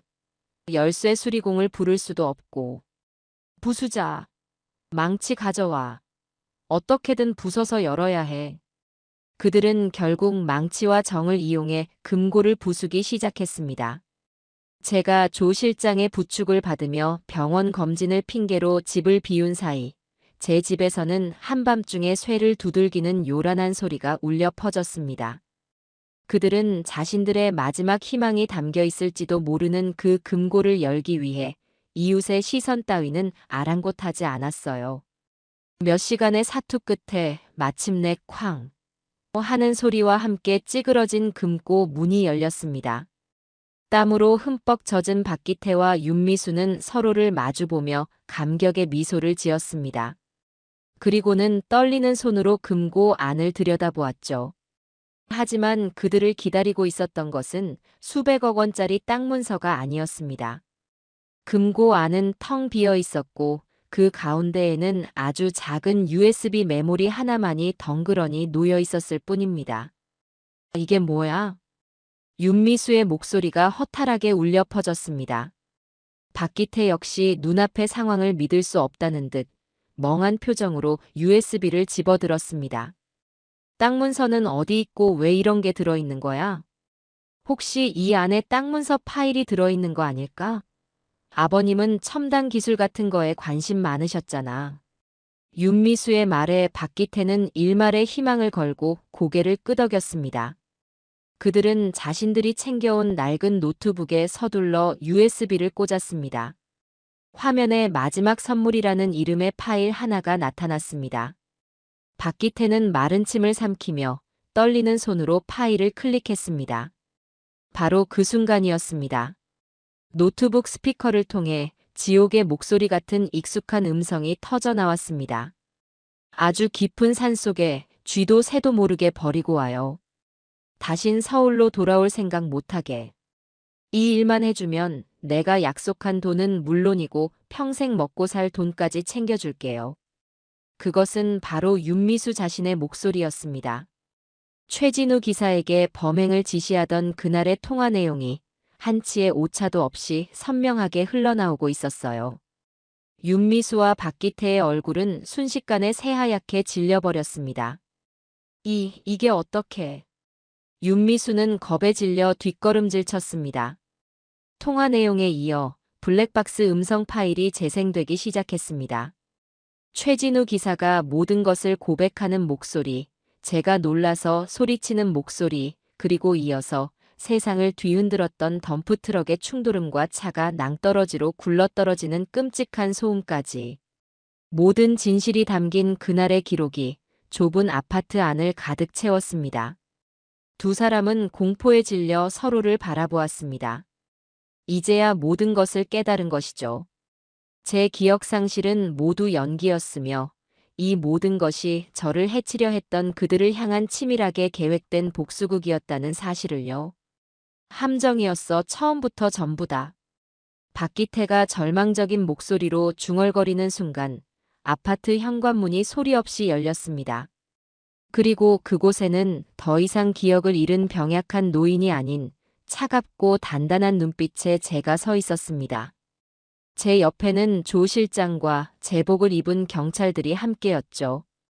저는 그들을 향해 천천히 걸어가며 제 인생에서 가장 차가운 목소리로 말했습니다.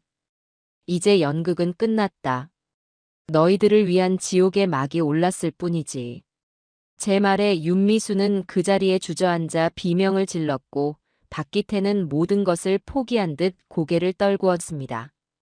경찰들이 다가와 그들의 팔에 차가운 수갑을 채웠습니다. 윤미수 씨, 당신을 특수존속상해 교사 혐의로 긴급 체포합니다. 박기태 씨, 당신은 범행 방조 및 공모 혐의로 체포합니다. 수갑이 채워진 채 끌려나가면서도 윤미수는 발악하듯 제게 소리쳤습니다. 어떻게 어머니가 저희한테 이럴 수 있어요? 저희가 대체 뭘 그렇게 잘못했다고. 그 말에 저는 끌려가는 그녀의 앞에 다가가 귓가에 나지막이 속삭여 주었습니다. 잘못한 게 없다고. 낭떠러지 아래 차갑고 어두운 흙 속에서 죽어가던 내 심정을 너는 평생 감옥에서 곱씹게 될 거다. 그 낭떠러지는 바로 너희가 스스로 판 무덤이었으니까. 제 마지막 말을 끝으로 두 사람은 경찰의 손에 이끌려 어둠 속으로 사라졌습니다. 저는 그들의 뒷모습을 아무런 감정 없는 눈으로 바라보았습니다. 길고 길었던 복수가 드디어 끝을 맺는 순간이었습니다. 재판은 세간의 엄청난 관심을 받으며 진행되었습니다. 며느리가 시어머니의 재산을 노리고 사람을 사서 끔찍한 일을 꾸몄다는 사실은 그 자체만으로도 사람들에게 큰 충격을 주었죠. 제가 증인으로 출석한 날, 법정은 기자들과 방청객들로 발 디딜 틈이 없었습니다. 저는 증인석에 서서 그날 있었던 모든 일을 담담하게 증언했습니다. 윤미수와 박기태는 피고인석에 앉아 고개를 숙인 채 묵묵히 제 이야기를 들을 뿐이었습니다. 재판 내내 그들은 서로의 탓을 하며 책임을 회피하려 했지만 최진우 기사가 넘겨준 USB 속의 명백한 증거 앞에서 그들의 변명은 아무런 힘을 발휘하지 못했습니다. 결국 재판부는 윤미수에게 무기징역을, 범행에 가담하고 방조한 박기태에게는 징역 15년이라는 중형을 선고했습니다. 법봉이 3번 울려 퍼지는 순간 윤미수는 법정이 떠나가라 절규했고 박기태는 그 자리에 쓰러져 오열했습니다. 하지만 그들의 눈물에 동정심을 보내는 사람은 아무도 없었습니다. 모든 것이 끝난 후 저는 약속을 지키기 위해 최진우 기사를 찾아갔습니다. 그는 이제 지팡이 없이도 걸을 수 있을 만큼 건강을 회복한 상태였습니다. 그의 딸 최수빈 양은 제가 지원한 골수 이식 수술을 성공적으로 받고 이제는 병원 놀이터에서 다른 아이들과 웃으며 뛰어놀고 있었어요. 할머니. 수빈이가 저를 발견하고는 해맑게 웃으며 제 품에 와락 안겼습니다. 저는 그 작고 따뜻한 아이를 가만히 안아주었습니다. 이 아이의 웃음을 지키기 위해 시작된 복수였지만 어느새 이 아이는 제 삶의 또 다른 희망이 되어 있었습니다. 사모님, 이 은혜를 평생 어떻게 갚아야 할지 모르겠습니다. 최진우 씨는 제 앞에 깊이 고개를 숙이며 눈물을 글썽였습니다. 저는 그의 어깨를 두드리며 말했어요. 고개 드세요, 최진우 씨. 당신은 내게 빚을 진 게 아닙니다. 오히려 내가 당신에게 빚을 졌지요. 당신의 용기가 아니었다면 나는 저 차가운 산속에서 억울하게 죽었을 테고 진실은 영원히 묻혔을 겁니다.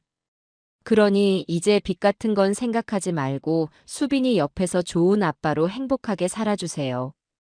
저는 그에게 약속했던 돈이 든 통장과 함께 수빈이의 학교 근처에 얻어둔 작은 국수 가게의 계약서를 건넸습니다. 작지만 정직한 땀으로 새로운 삶을 시작하기에는 충분한 공간이었죠. 이 가게에서 당신의 따뜻한 마음을 닮은 국수를 만들어 사람들에게 희망을 주세요. 그것이 당신이 내게 은혜를 갚는 유일한 길입니다. 그 후로 몇 달이 흘렀습니다. 제 삶은 이전과는 완전히 달라져 있었어요. 남편이 남긴 막대한 유산을 더 이상 금고 속에 잠재워 두지 않기로 결심했습니다. 그 돈은 더 이상 저 혼자만의 것이 아니었으니까요. 저는 제 이름을 따 복순희망재단이라는 이름의 작은 재단을 설립했습니다. 최수빈 양처럼 돈이 없어 치료받지 못하는 소아암 환자 아이들을 돕기 위한 재단이었죠. 처음에는 혼자 시작한 작은 일이었지만 제 사연이 언론을 통해 알려지면서 각계각층에서 도움의 손길이 이어졌습니다.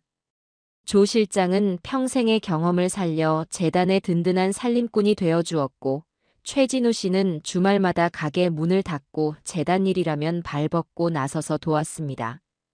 어느 맑은 가을날, 저는 문득 모든 것이 시작되고 끝났던 태백의 그 낭떠러지 길에 가보고 싶다는 생각이 들었습니다.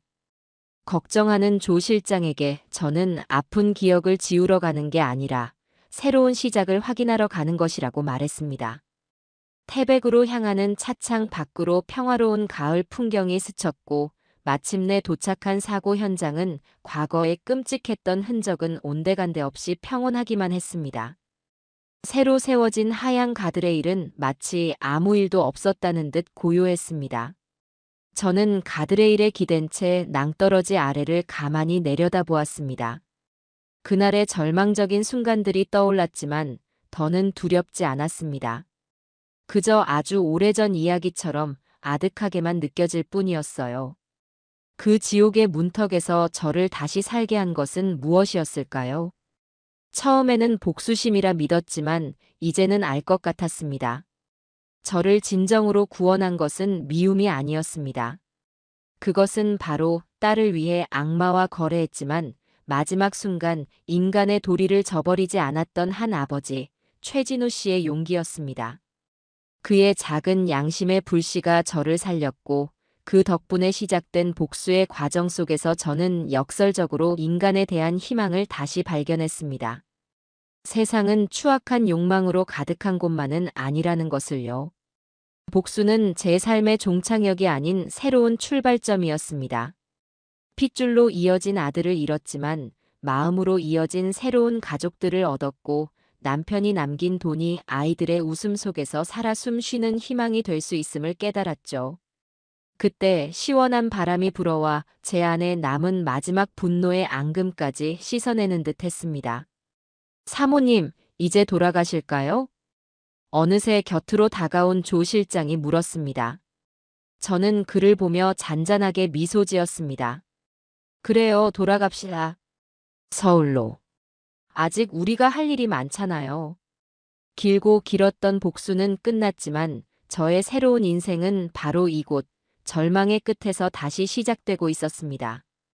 태백의 낭떠러지에서 돌아온 후 제 삶은 비로소 완전한 평화를 찾은 듯 했습니다. 복순희망재단은 저의 남은 인생 그 자체가 되었고 하루하루 아이들의 웃음소리를 들으며 지내는 것이 제게는 가장 큰 기쁨이었습니다. 최진우 씨는 이제 재단의 든든한 기둥이 되었고 그의 딸 수빈이는 제 친손녀나 다름없었습니다. 사람들은 저를 천사 할머니라 불렀고, 저는 그저 이 작은 행복을 지키는 것만으로도 족하다고 생각했습니다. 하지만 운명은 제가 온전한 평화 속에 머무는 것을 허락하지 않으려나 봅니다. 제 앞에 새로운 불행의 그림자가 드리워지기 시작한 것은 초겨울의 스산한 바람이 옷깃을 여미게 하던 어느 날 오후였습니다. 재단 사무실에 한 초라한 행색의 노파가 찾아왔습니다. 낡고 해진 옷에 깊게 팬 주름 사이로 고단한 삶의 흔적이 역력히 드러나는 여인이었죠. 저 이사장님이 김복순 여사님이라고 들었습니다. 제발 제 딱한 사정 좀 들어주십시오. 노파는 제 앞에 무릎을 꿇고는 구슬프게 울기 시작했습니다. 자신은 평생 남의 집 식모살이를 하며 자식 하나만 바라보고 살았는데 그만 자식이 몹쓸 병에 걸려 길거리에 나앉게 생겼다며 재단에서 잠시 허드렛 일이라도 하며 숙식을 해결하게 해달라고 애원했습니다. 그 처절한 모습에 마음이 약해진 저는 그녀를 일으켜 세우고 따뜻한 차 한 잔을 건넸습니다. 어르신, 일단 진정하시고. 사모님, 잠시만요. 제 뒤에 서 있던 조 실장이 조용히 저를 막아섰습니다. 그는 날카로운 눈으로 노파를 위아래로 훑어보며 경계심을 늦추지 않았습니다. 조 실장은 평생을 제 남편 곁에서 온갖 인간 군상을 봐온 사람입니다. 그의 직감은 단 한 번도 틀린 적이 없었죠. 어디서 오신 누구신지 신분증이라도 한번 볼 수 있겠습니까? 조 실장의 차가운 물음에 노파는 더욱 서럽게 울며 품속에서 꼬깃꼬깃한 주민등록증을 꺼내 보였습니다. 박영자라는 이름과 흐릿한 사진. 모든 것이 평범해 보였습니다. 됐습니다. 저희 재단은 자원봉사자 한 분을 받더라도 절차가 있습니다. 정식으로 신청서를 작성해 주시면 검토 후 연락드리겠습니다. 조 실장은 단호하게 노파를 돌려보내려 했습니다. 하지만 저는 그의 팔을 잡고 말렸습니다. 벼랑 끝에 몰린 사람을 저렇게 매정하게 내치는 것은 재단의 설립 취지와 맞지 않는다고 생각했습니다. 조 실장, 너무 그러지 말아요. 딱해 보이시는데 우선 며칠만이라도 저희가 돌봐드립시다. 저 연세에 갈 곳이 어디 있겠어요. 제 고집에 조 실장은 마지못해 한숨을 쉬며 물러났지만 그의 눈에는 여전히 의심의 빛이 가득했습니다. 그렇게 박영자라는 이름의 노파는 재단의 작은 숙소에 머물며 청소와 주방 일을 돕게 되었습니다. 그녀는 누구보다 부지런하고 굳은 일도 마다하지 않았습니다. 다른 봉사자들에게는 늘 허리를 굽히며 고마움을 표했고 제게는 매일같이 구세주를 만난 듯 감사 인사를 했습니다. 그런 그녀의 모습에 재단 사람들은 물론 저 역시 조금씩 마음의 문을 열기 시작했습니다. 조 실장의 경고도 그저 늙은이의 노파심이었을 뿐이라고 생각하게 되었죠. 하지만 뱀은 언제나 가장 따뜻한 곳에 따리를 트는 법입니다. 그 노파, 박영자의 진짜 정체는 바로 윤미수의 어머니, 백진이었습니다. 그녀는 딸이 구속된 후 모든 재산을 잃고 몰락했습니다. 그리고 그 모든 원인을 저에게 돌리며 복수의 칼날을 갈고 있었던 겁니다. 그녀는 신분을 위조하고 일부러 비참한 행색을 꾸며 제게 접근한 것이었습니다. 가장 가까운 곳에서 제 모든 것을 무너뜨리기 위해. 백진이의 첫 번째 목표는 재단의 내부를 흔드는 것이었습니다. 그녀는 쉬는 시간마다 다른 봉사자들 틈에 끼어 앉아 교묘하게 저에 대한 험담을 흘리기 시작했습니다. 우리 이사장님은 참 대단하신 분이야. 듣자 하니 아들하고 며느리 재산을 몽땅 뺏어서 이 재단을 차렸다면서 보통 독한 사람이 아니고서야 어떻게 친자식을. 쉿. 그런 말 함부로 하면 못 써요. 아니, 나는 그냥 우리 이사장님이 대단하다고 하는 말이지. 그러니 저렇게 큰일을 하시지 않겠어? 근데 가끔 보면 좀 무섭긴 해. 웃고 계시는데도 눈은 웃지 않으시는 것 같고. 그녀가 퍼뜨린 악의적인 소문은 젖은 옷에 물기가 스며들듯 조용하지만 빠르게 재단 사람들의 마음속으로 퍼져나갔습니다. 사람들은 겉으로는 제게 웃으며 인사했지만 그들의 눈빛 속에는 어느새 의심과 경계심이 자리 잡기 시작했습니다. 재단의 화기애애했던 분위기는 조금씩 삐걱거리기 시작했죠. 그리고 백진이는 마침내 가장 잔인하고 결정적인 한 수를 준비하기 시작했습니다. 그녀의 다음 목표는 제가 가장 아끼고 사랑하는 아이, 바로 수빈이었습니다. 그녀는 일부러 수빈이와 친해지기 위해 온갖 노력을 기울였습니다. 매일같이 아이에게 맛있는 간식을 챙겨주고 옛날 이야기를 들려주며 환심을 샀습니다. 아무것도 모르는 수빈이는 그런 그녀를 영자 할머니라 부르며 따르기 시작했습니다.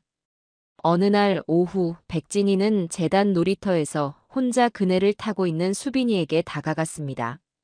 그리고는 세상에서 가장 인자한 미소를 지으며 아이의 머리를 쓰다듬었습니다. 우리 수빈이 할머니가 재미있는 얘기 하나 해줄까? 네, 좋아요. 옛날에 아주 무서운 마녀가 살았대. 그 마녀는 착한 사람들한테는 천사처럼 상냥하게 대해주지만 자기 마음에 안 드는 사람들은 전부 감옥에 가둬버리는 아주 못된 마녀였지.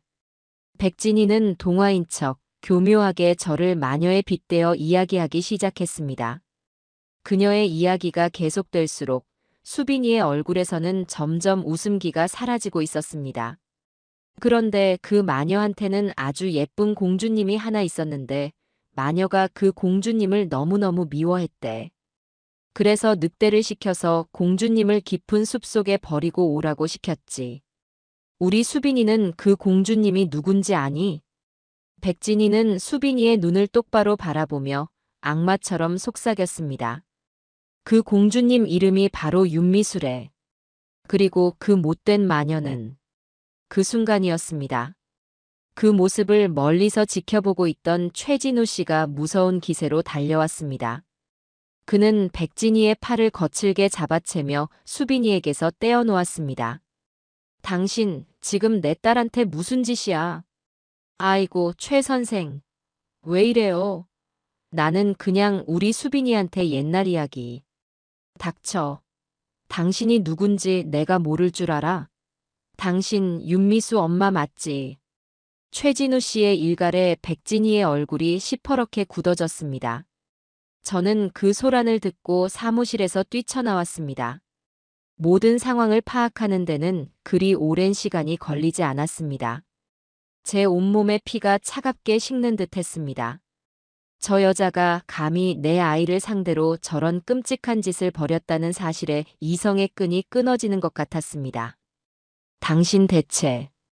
제가 분노로 떨리는 목소리로 말을 잇지 못하고 있을 때 백진이는 더 이상 착한 노파 연기를 할 필요가 없다는 듯 비릿한 미소를 지으며 저를 쏘아보았습니다.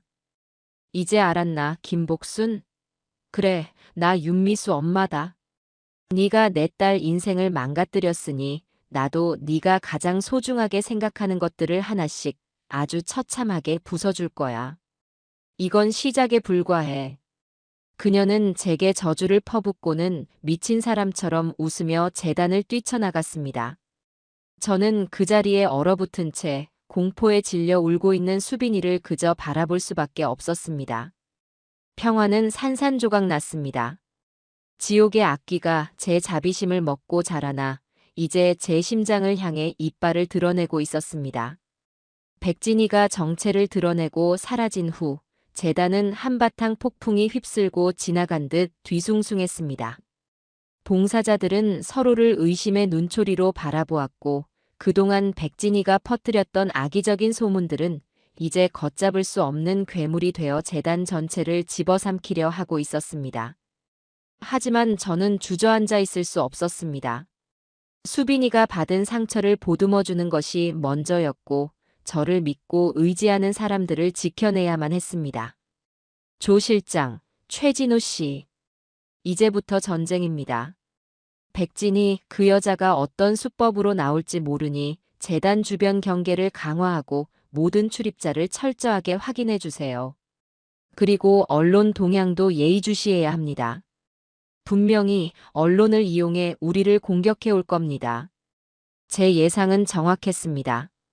며칠 뒤 한 종편 방송국의 시사 고발 프로그램에서 복순 희망재단의 실체를 파헤친다는 자극적인 예고편이 흘러나왔습니다.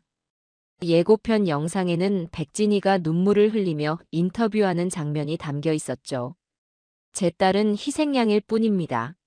모든 것은 저 악독한 시어머니 김복순이 꾸민 짓입니다. 제 딸의 재산을 빼앗아 천사 행세를 하고 있는 저 여자의 위선을 세상에 알려야 합니다.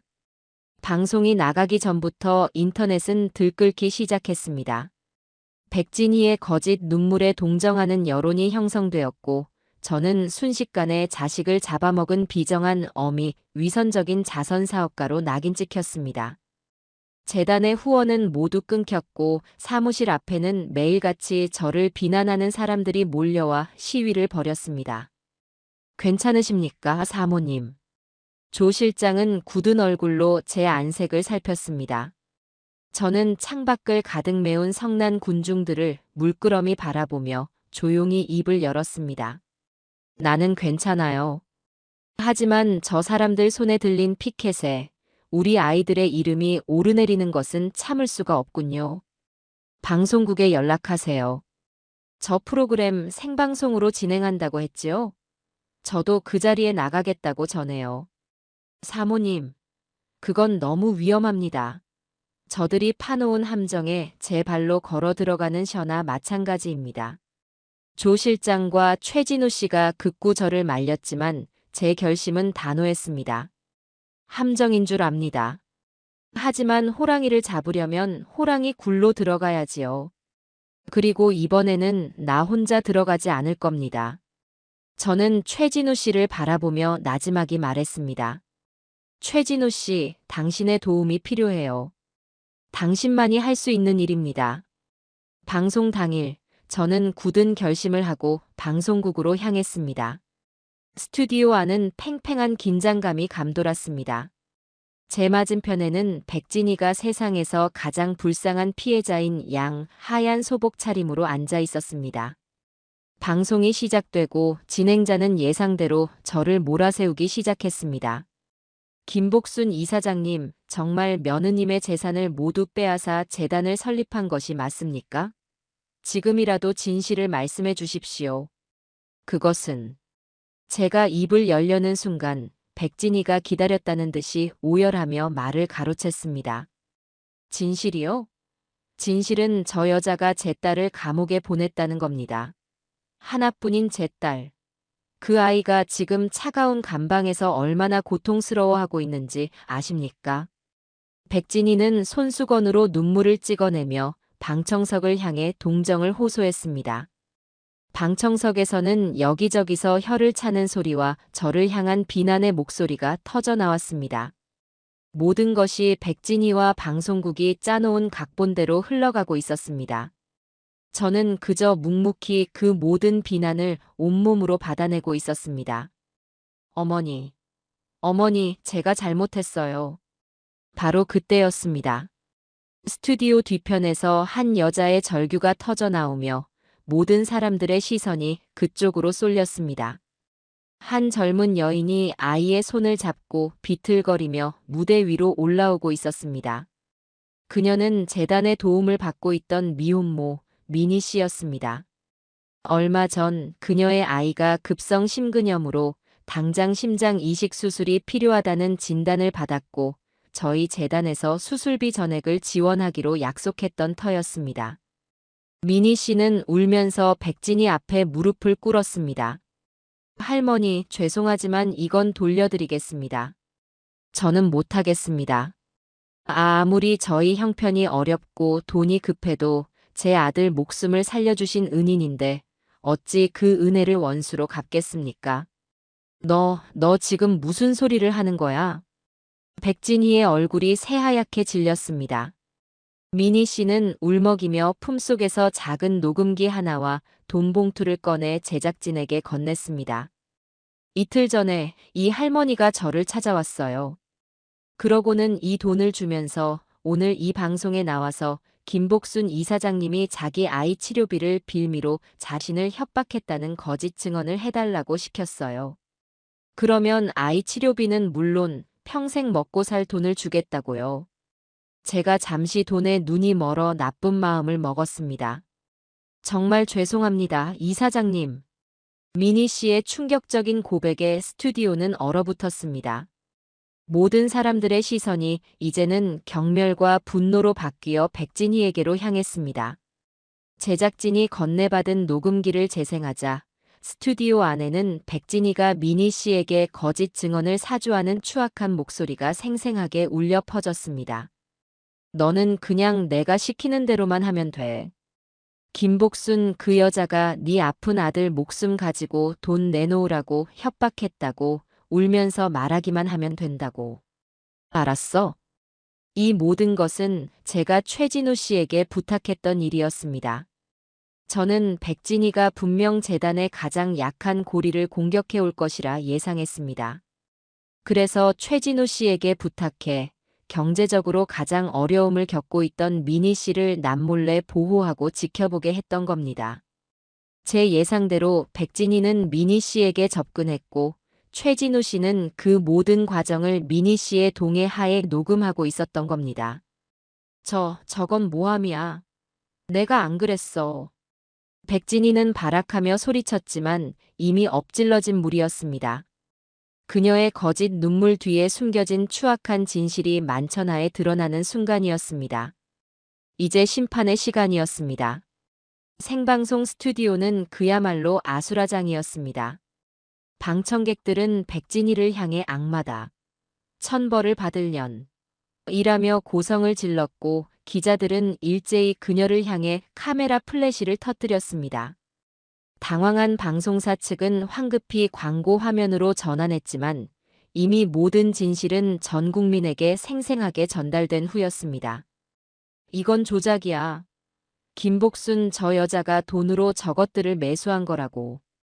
백진희는 마지막까지 발악하며 제게 달려들려 했지만 스튜디오 입구에서 대기하고 있던 경찰관들에게 붙잡혀 무력하게 끌려나갔습니다. 명예훼손, 무고, 증거 조작 및 위증 교사 혐의. 그녀는 이제 2번 다시 햇빛을 보지 못하게 될지도 모릅니다. 쇠고랑을 찬 채 끌려나가는 그녀의 마지막 모습을 저는 아무런 감정 없는 텅 빈 눈으로 바라보았습니다. 모든 소동이 끝나고 저는 무릎 꿇고 울고 있는 미니 씨에게 다가가 그녀를 일으켜 세웠습니다. 괜찮다. 다 괜찮아. 마지막 순간에 용기를 내주어서 정말 고맙다. 이사장님, 제가 죽을 죄를 지었습니다. 저는 더 이상 재단의 도움을 받을 자격이 없습니다. 아니, 너는 혼자가 아니야. 그리고 네 아들은 우리가 끝까지 책임질 거다. 약속하지 않았니? 그러니 이제 그만 울고 아들 손잡고 집으로 돌아가거라. 그리고 앞으로는 더 씩씩하게, 더 정직하게 살면 되는 거야. 저는 그녀의 손을 따뜻하게 잡아주었습니다. 제 말에 미니 씨는 더 큰 소리로 오열했고 그 울음 속에는 후회와 함께 새로운 희망이 섞여 있었습니다. 그것이 바로 제가 백진희에게 하고 싶었던 진짜 복수였습니다. 그녀처럼 똑같이 상대를 파멸시키는 것이 아니라 그녀가 망가뜨리려 했던 사람을 용서하고 다시 일으켜 세워주는 것. 그리하여 그녀의 악의가 얼마나 하찮고 무력한 것인지를 깨닫게 해주는 것. 세상에서 가장 따뜻하고 가장 완전한 복수였습니다. 그날 이후 세상의 모든 것이 제자리로 돌아왔습니다. 복순 희망 재단에 대한 오해는 모두 풀렸고 오히려 이전보다 더 많은 후원과 격려가 쏟아졌습니다. 사람들은 저의 복수극에 열광하는 대신 제가 보여준 용서와 자비에 더 큰 박수를 보내주었습니다. 그 후 제 삶에는 더 이상 거센 폭풍이 불지 않았습니다. 재단을 향한 의심의 눈초리는 따뜻한 격려로 바뀌었고 끊겼던 후원의 손길은 이전보다 더 큰 강물이 되어 밀려들어왔습니다. 최진우 씨의 작은 국수 가게는 이제 동네에서 모르면 간첩일 정도로 이름난 명물이자 온기 넘치는 사랑방이 되었습니다. 저는 종종 그곳에 들러 구수한 멸치 국수 한 그릇을 비우며 세상 사는 소소한 이야기를 듣는 것을 가장 큰 낙으로 삼았습니다. 가게 한쪽 벽에는 재단 아이들이 서툰 솜씨로 그린 그림들이 빼곡히 붙어 있었고, 사람들은 국수를 먹으며 그 그림들을 보고 웃음 짓곤 했죠. 수줍음 많던 수빈이는 어느새 훌쩍 자라 학교에서 받아쓰기 100점을 맞았다며 제 품에 와락 안겨 자랑을 늘어놓는 명랑한 아이가 되었습니다. 그 아이의 따뜻한 체온을 느낄 때마다 저는 제 모든 것을 걸고 지켜낸 것이 바로 이런 평범하고 소중한 순간들이었음을 실감했습니다. 조 실장은 여전히 제 곁을 든든하게 지켜주었습니다. 깐깐한 재단 살림꾼을 자처하면서도 제 혈압이 조금이라도 높게 나오는 날에는 온종일 제 뒤를 쫓아다니며 사모님, 제발 무리하지 마십시오. 하고 호들갑을 떨었지요. 핏줄로 이어진 인연은 제게 지울 수 없는 상처를 남겼지만 그 깊은 상처 위로 마음으로 이어진 더없이 소중한 사람들이 새살처럼 돋아나고 있었습니다. 저는 더 이상 과거의 악몽에 시달리지 않았습니다. 복수라는 이름의 칼을 휘두르던 제 손은 이제 아이들의 작은 손을 잡고 상처를 보듬어주는 따뜻한 손이 되었습니다. 진정한 강함은 누군가를 파괴하고 응징하는 데 있는 것이 아니라 모든 것이 무너진 절망의 잿더미 속에서도 희망의 씨앗 하나를 끝까지 지켜내는 것임을 저는 저의 길고 길었던 싸움을 통해 배우고 있었습니다. 어느덧 따스한 봄이 찾아왔고 재단 마당에는 아이들의 웃음소리와 함께 노란 개나리가 활짝 피었습니다. 저는 휠체어에 앉아 그 모습을 가만히 바라보았습니다. 이제는 혼자 걷기엔 조금 힘이 붙였지만 마음만은 그 어느 때보다 가볍고 자유로웠습니다. 죽은 남편이 남겨준 재산은 이제 더 이상 복수의 도구가 아닌 아이들의 미래를 피워내는 걸음이 되고 있었습니다. 그것이야말로 남편이 진정으로 원했던 유산의 의미가 아닐까 싶었습니다. 제 무릎 위에는 낡은 앨범 하나가 놓여 있었습니다. 아들과 며느리의 사진은 모두 정리했지만 남편과 함께 찍은 젊은 시절의 사진만은 차마 버리지 못했지요. 사진 속에서 환하게 웃고 있는 남편에게 저는 마음속으로 조용히 말을 건넸습니다. 여보, 나 이제 정말 괜찮아요. 당신이 남겨준 사랑으로 이렇게 많은 아이들의 할머니가 되었답니다. 하늘에서 보고 있다면 나 잘했다고 칭찬 한번 해주구려. 바로 그때 수빈이가 달려와 제 휠체어를 뒤에서 꼭 껴안았습니다. 할머니 뭐 하세요? 저희랑 같이 놀아요. 아이의 맑은 목소리에 저는 앨범을 덮고 환하게 웃었습니다. 길고 길었던 싸움은 모두 끝났습니다. 이제 제게 남은 것은 이 아이들과 함께 웃고 울며 하루하루를 소중하게 살아가는 것뿐이었습니다. 그것이 바로 지옥의 문턱에서 돌아온 제게 주어진 가장 큰 선물이었어요.